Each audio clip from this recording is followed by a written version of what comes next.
Hello and welcome to another edition of Coach's Corner. My name is Carlos Segura, and today I'm here with Coach Chachi of the varsity basketball team. He took some time out of his busy schedule to just come talk to me and, give you guys, the fans at home, a little bit of an insight to what's been going on this season and what's to come. So, Chachi, to start off, let's go over the season so far. So, we just left the midpoint of this year's basketball season behind. What are some positives you've observed with your team? And conversely, what areas for improvement have you and your coaching staff identified? Some great things. I think we're starting to find our identity from a defensive perspective. And that's really the biggest goal, because everybody thinks we're so offensively driven, but it's really more defensively driven. And I think we've really done a good job with that. The things that we have to keep working on are confidence things. It's belief that you can do or accomplish anything. And it's crazy because trying not to, and my coaches have done a great job of this, and they've reminded me of it, is not comparing them to last year, because it's a different year.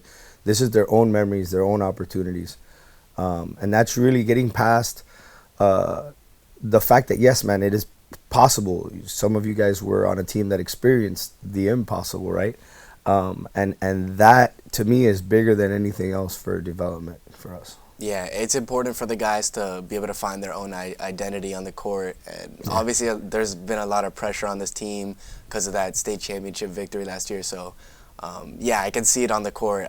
But there is really no pressure. Like, at the end of the day, the pressure is, there was no pressure last year's team to do what we did. It was really just about, the pressure is to win the game that's in front of you. The pressure is to defend. The pressure is to enjoy playing the game. But there's no pressure. We're not getting paid millions of dollars. Yeah. Win or lose, your parents are still going to love you. Win or lose, they're still going to feed you.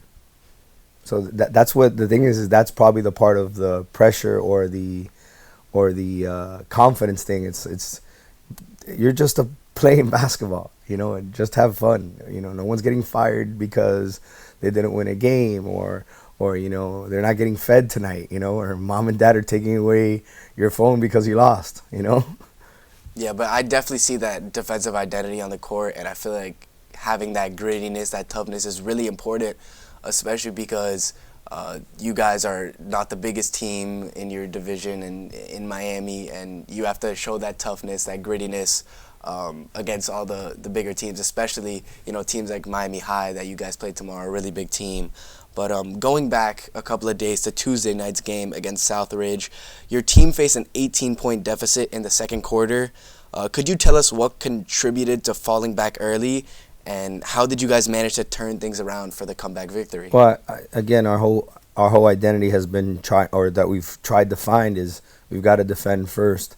Everybody thinks it's because you're scoring well, and when you're young, it's scoring well makes you play well defensively.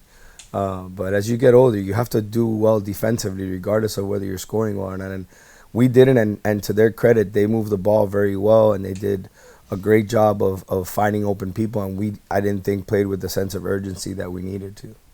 And then we did. And then the focus became getting stops, and little by little we chipped away until, we took a lead in the fourth quarter, and it was great. I've talked to a lot of players on your team, obviously. I go to school with them. I'm friends with a lot of them.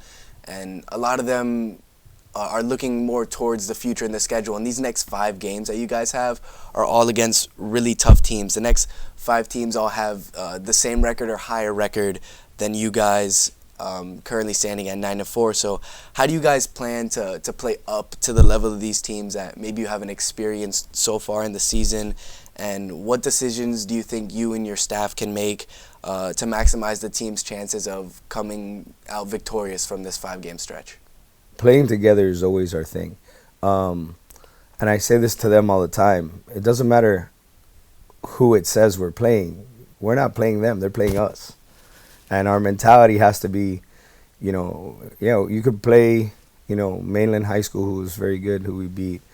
Jones High School, who was very good, and we were lucky enough to beat them. But there was a bunch of other teams, Tara last year, a bunch of teams with Norland last year, that everybody's bigger than us, so that's not a thing, right? Your thing has to be is, are you going to be together? Are you going to defend together? Are you going to believe in what you do? Um, and then they're playing us. You know, yeah, their record might be better than ours, but maybe they haven't played the competition we have, or maybe they have and they are good. You know, just are they good when they play against us is a different story. Can we make them play bad? And something that I saw in not just the Southridge game, but the games before that too, is Nacho Faya. He's been amazing recently. He's been a standout player on this team, and he's leading the team in both points and rebounds in the last few contests that you guys have had. So what do you attribute to his recent success, and how do you plan to leverage his performance during the upcoming tough series of games, especially using his size? He's the biggest guy in your team, and you guys are going against really tough matchups, especially against Miami High. They have a bunch of players that are just overwhelming in size. So he's done a really good job of like figuring it out too, and everything is about figuring out, you know, your role or how you do things. But it's really been interesting because it's really been the guys before him helped mold him into who he was. And last year, towards the end of the season, he was playing very well. And it's awesome because we had such great leadership last year, and I think they trickled over to the younger guys like him, and it's great to see him doing the same, like Javi Vasor, who's had a great year, because Nacho has done such a good job of leading him and Nicholas Mazunas, for example. Those are technically big guys, and when I get to watch their development, it's all because Nacho was influenced by an older person last year, and for us as a Belen community, it's our program has to be, are the older guys going to keep teaching the younger guys, and do they keep passing that forward and paying that forward to the next guy and paying that forward to the next guy? And then it's really been, you know, we preach about togetherness offensively, but our goal is 20 assists every game. And every game when we stat out our stuff at the end of the games, we're trying to look at how many assists we had or how many field goals we had on how many assists. And a lot of times, I forgot what game it was, we had 19 field goals on 15 assists. And you'll hear me say, and the boys have understood this, is, did you play beautiful basketball? And if we play beautiful basketball, we could beat anybody. So, and he's fit right into that. So you guys right now are on a 3-game win streak, and 2 of those 3 games have been decided by 5 or less points. So I kind of want to know, how do you try to operate your team in those clutch time moments? Because obviously you guys have proven to be very effective in clutch time, you know, in the latter half of the fourth quarter. And how do you plan to, you know, use this 3-game win streak momentum in tomorrow's game against the 11-5 Miami High Stingarees?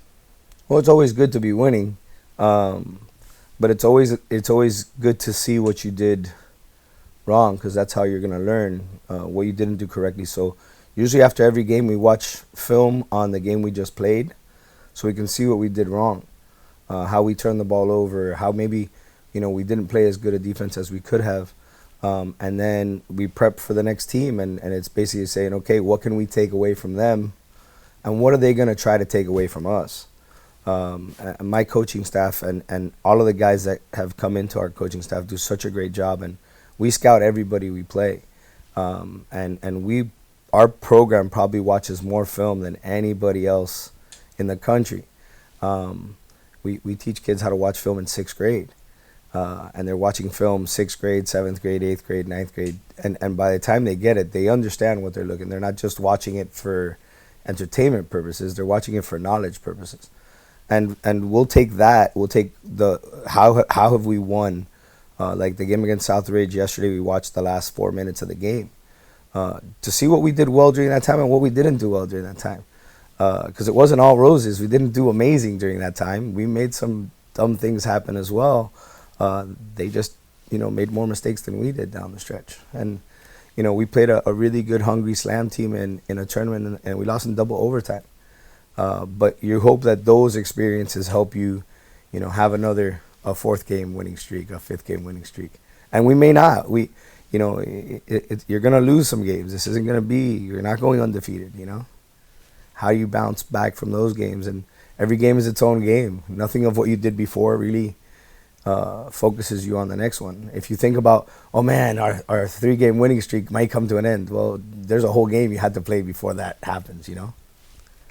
Diving deeper into this Miami High game tomorrow night, obviously, as I previously mentioned, you guys are a smaller team, and Miami High is one of the biggest teams in Dade County. They have 14 players standing 6 feet or above compared to the Wolverines' 4. So what I've heard so far is using that togetherness on defense and that unity on defense. But besides that, how do you plan on tackling this larger team?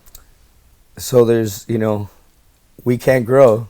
Yeah. So it's trying to get them to play at the pace we want. Get them to play out of their comfort zone. Everybody says they want to go fast, but do you want to go as fast as possibly we want to go?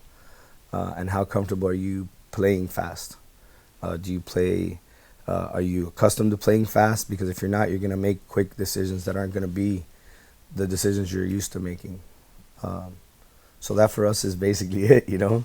Can we speed them up when we have to speed them up, and can we slow them down when we need to slow them down? Everything for us is by committee. We defend by committee. We rebound by committee. It's not even my job, and Nacho's doing a really good job rebounding. But a lot of times it isn't even his job to get the rebound. You know, a lot of times we'll have games where our guards are our leading rebounders. Because the big guy's job, considering we're not that big, everybody's job is you better block out your guy and let somebody else come in and sweep it up. For me, if the ball hits the floor on a rebound, I'm super excited. That means we did our job. Because that means that the taller person didn't get the ball. That means that it hit the floor and we did something right. We may not get the ball afterwards either, but at least we let it hit the floor, and that's a big deal for me. Now, taking a broader perspective, moving past this Stingarees matchup tomorrow and past this 5-game win streak, what can fans and supporters look forward to in the remainder of the regular season, as well as the postseason? What are your hopes, you and your coaching staff, and of course your players? So the goal for us is, and for me, make everybody before you proud, right? Are you proud that we played hard tonight? Did we do things the way you expected us to? Did we overachieve or did we underachieve? You know, everything for me is when you watch the game. My mom comes to every game, and I'm lucky enough to have her there. And she doesn't know much about basketball. She just knows, did they play hard? Did they not play hard? Did they play scared? Did they not play scared? And she, like anybody else, looks at other teams and says, oh my God, you guys are going to get crushed today.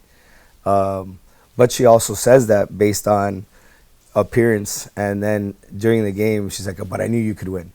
But those are things that for me, we play some really good teams down the stretch. Our schedule this year is very good.